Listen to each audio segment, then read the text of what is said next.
Hi, everyone. 2 years ago, my life changed forever. My wife, Kelsey, and I welcomed our daughter, Leela, into the world.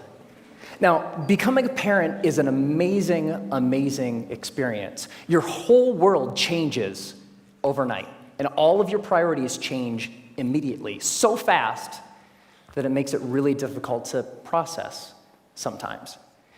Now, you also have to learn a tremendous amount about being a parent. Like, for example, how to dress your child. This was new to me. This is an actual outfit. I thought this was a good idea. And even Leela knows that it's not a good idea. So there was so much to learn and so much craziness all at once. And to add to the craziness, Kelsey and I both work from home. We're entrepreneurs. We run our own businesses.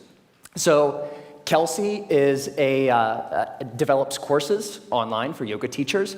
I'm an author. And so I'm working from home. Kelsey's working from home. We have an infant, and we're trying to make sure that everything gets done that needs done. And life is really, really, really busy. And a couple weeks into this amazing experience, when the sleep deprivation really kicked in, like around week 8, I had this thought, and it was the same thought that parents across the ages, internationally, everybody has had this thought, which is, I am never going to have free time ever again.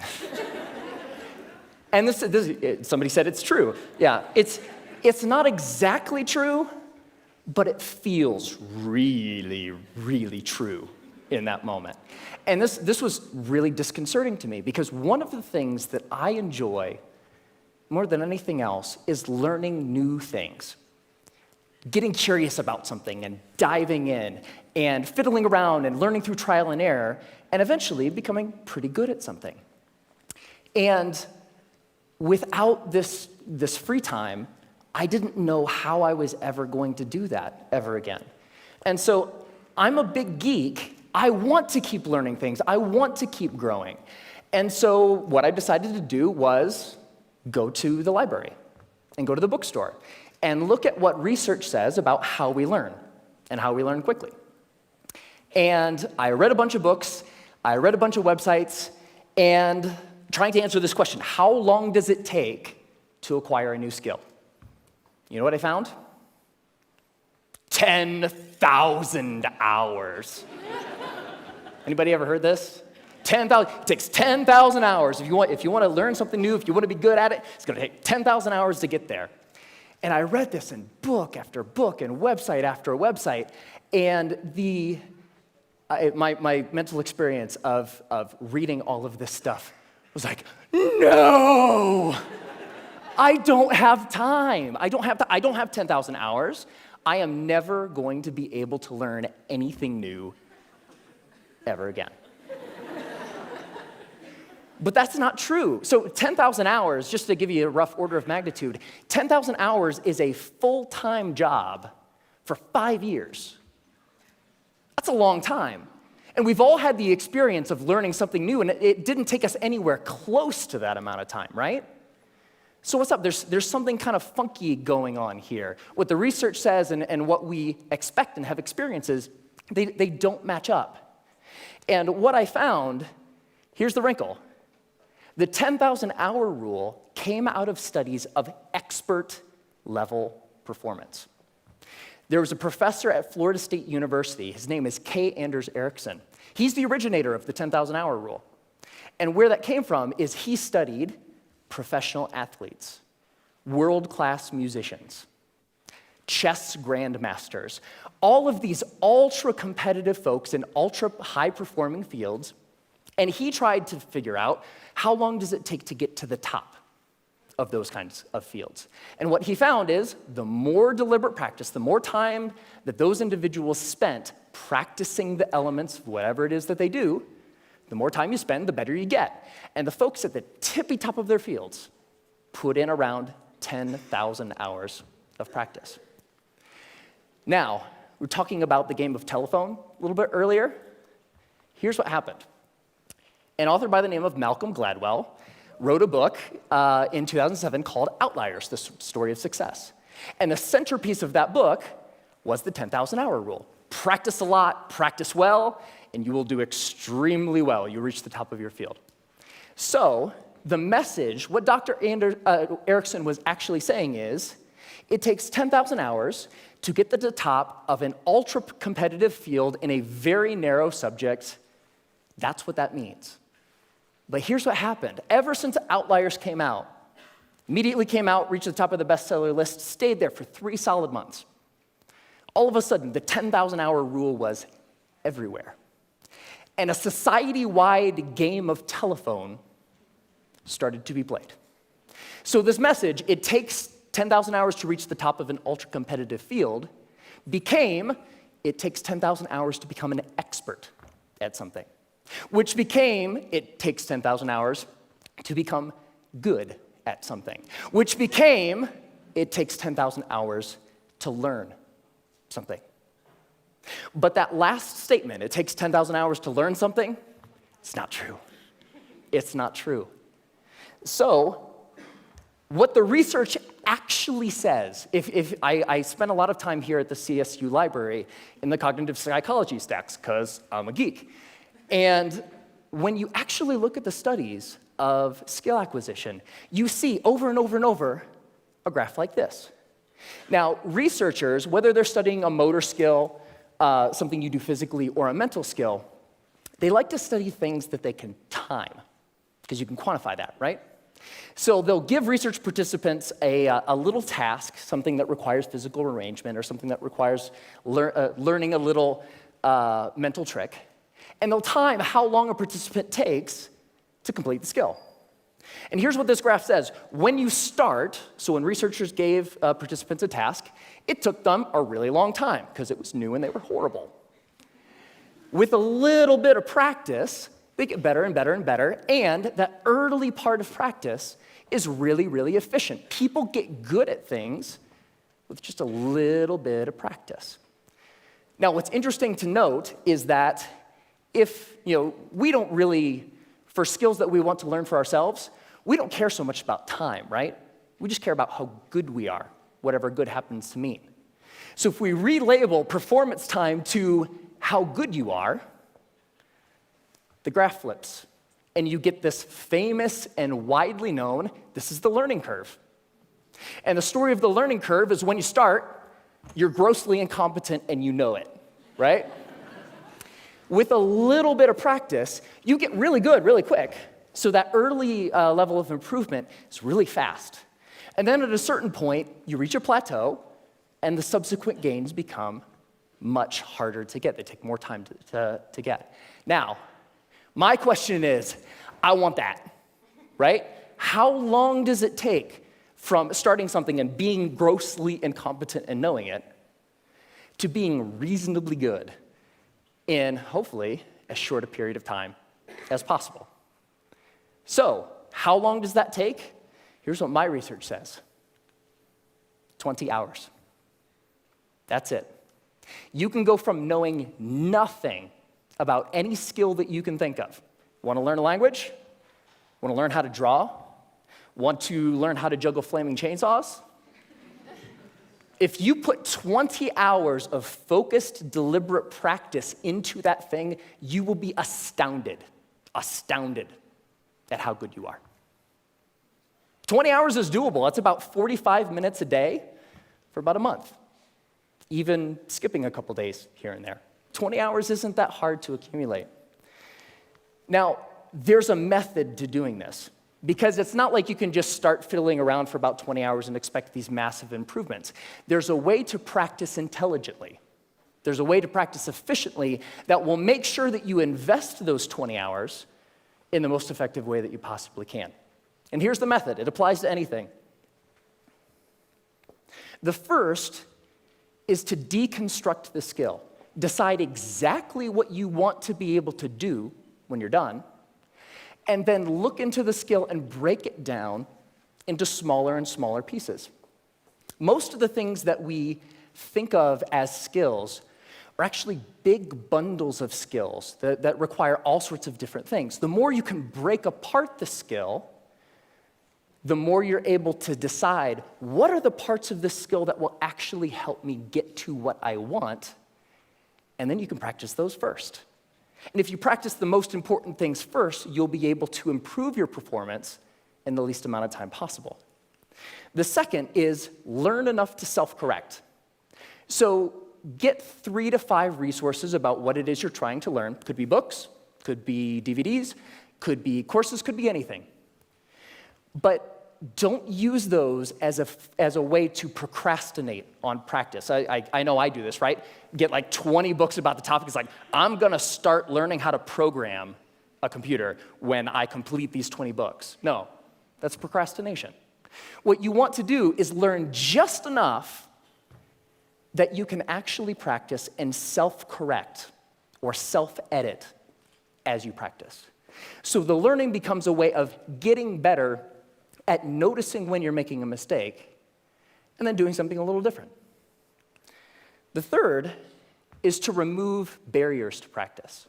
Distractions, television, internet, all of these things that get in the way of you actually sitting down and doing the work. And the more you're able to use just a little bit of willpower to remove the distractions that are keeping you from practicing, the more likely you are to actually sit down and practice, right? And the fourth is to practice for at least 20 hours. Now, most skills have what I call a frustration barrier. You know, the grossly incompetent knowing it part. That's really, really frustrating. We don't like to feel stupid. And feeling stupid is a barrier to us actually sitting down and doing the work. So by pre-committing to practicing whatever it is that you want to do for at least 20 hours, you will be able to overcome that initial frustration barrier and stick with the practice long enough to actually reap the rewards. All right? That's it. It's not rocket science. 4 very simple steps that you can use to learn anything. Now, this is easy to talk about in theory, but it's more fun to talk about in practice. So one of the things that I've wanted to learn how to do for a long time is play the ukulele. Has anybody seen Jake Shimabukuro's TED Talk where he plays the ukulele and makes it sound like he's like an ukulele god? It's amazing. It's like, I saw that, it's like, that is so cool. It's such a neat instrument. I would really like to learn how to play. And so I decided that to test this theory, I wanted to put 20 hours into practicing the ukulele and see where we got. And so the first thing about playing the ukulele is in order to practice, you have to have one, right? So I got an ukulele, and my lovely assistant, thank you, sir. I think I need the cord here. It's not just an ukulele, it's an electric ukulele. Yeah. So the first couple hours are just like the first couple hours of anything. You have to get the tools that you're using to practice. You have to make sure that they're available. My ukulele didn't come with strings attached. I had to figure out how to put those on. Like, that's kind of important, right? And learning how to tune and learning how to make sure that all of the things that need to be done in order to start practicing get done, right? Now, one of the things when I was ready to actually start practicing was I looked in online databases and songbooks for how to play songs. And they say, okay, ukuleles, you can play more than one string at a time, so you can play chords. That's cool. You're accompanying yourself. Yay, you. And when I started looking at songs, I had an ukulele chord book that had like hundreds of chords. I was like looking at this thing, like, whoa, that's intimidating. But when you look at the actual songs, you see the same chords over and over, right? As it turns out, playing the ukulele is kind of like doing anything. There's a very small set of things that are really important and techniques that you'll use all the time. And so in most songs, you'll use 4, maybe 5 chords, and that's it. That's the song. You don't have to know the hundreds as long as you know the 4 or the 5. So while I was doing my research, I found a wonderful little medley of pop songs by a band called Axis of Awesome. And somebody knows it. And what Axis of Awesome says is that you can learn, or you can play pretty much any pop song of the past 5 decades if you know 4 chords. And those chords are G, D, E minor, C. 4 chords, pump out every pop song ever, right? So I thought, this is cool. I would like to play every pop song ever. So that was the first song I decided to learn, and I would like to actually share it with you. Ready? All right.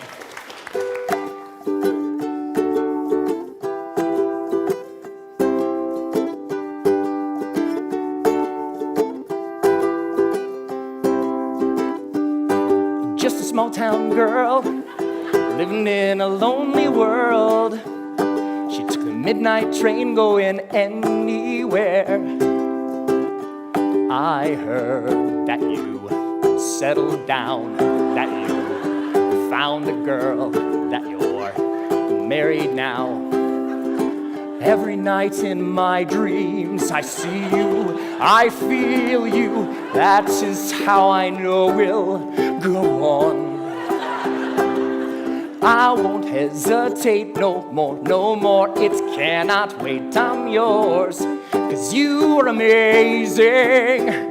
We did amazing things. If I could, then I would.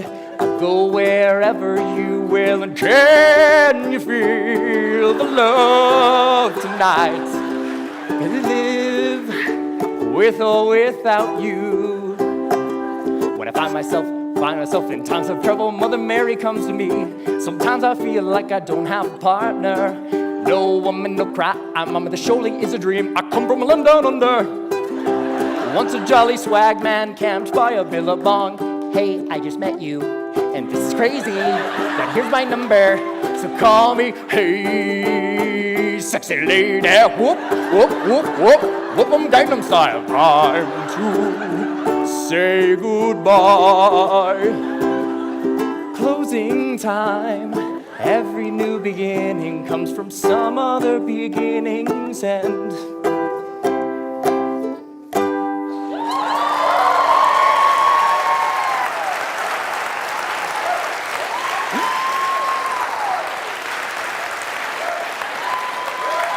Thank you. Thank you. I love that song. And I have a secret to share with you. So by playing that song for you, I just hit my 20th hour of practicing the ukulele. Thank you.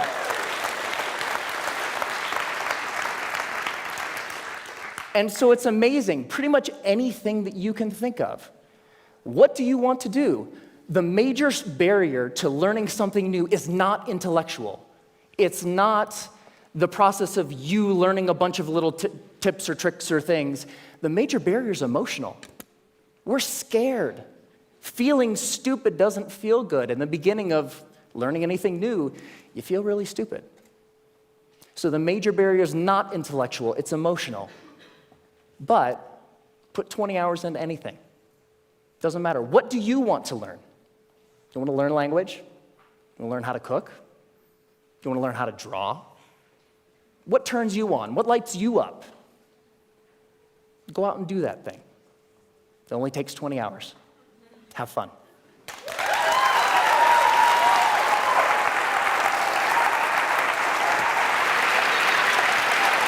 Great job.